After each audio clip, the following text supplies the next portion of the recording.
Hello, so let's take a real quick look at a geometric argument as to why the statement x plus a quantity squared is equal to x squared plus 2xa plus a squared.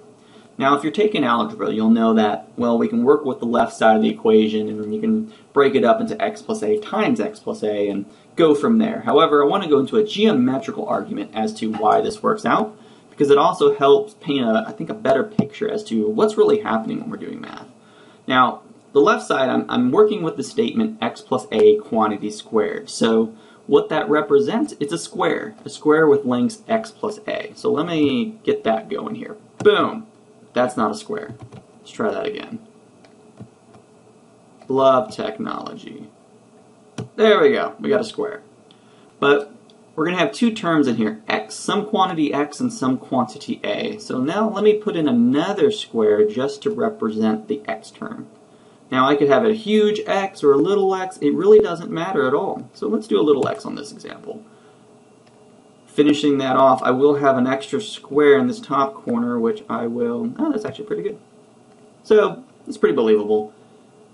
We're working with the quantity x plus a squared. So if I call this quantity here x, then the remaining bit of this line has to be a, and vice versa on the other side, because we're dealing with a square. There's two sides. When we multiply that, that's how we get the area. Now, immediately we can see, well, what's the area of this circle here? Well, it's x times x, so that's going to be equal to x squared. What about this portion here? Well, it's got a length of x, but it's got a height of, a length of a and a height of x. Hence, this is going to be equal to xa. That's its area.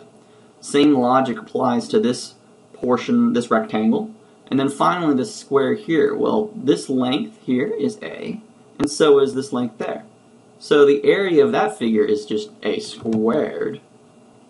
If we look at this and we add up all our terms, the first one is x squared. But then we have xa and another xa. So that's 2xa.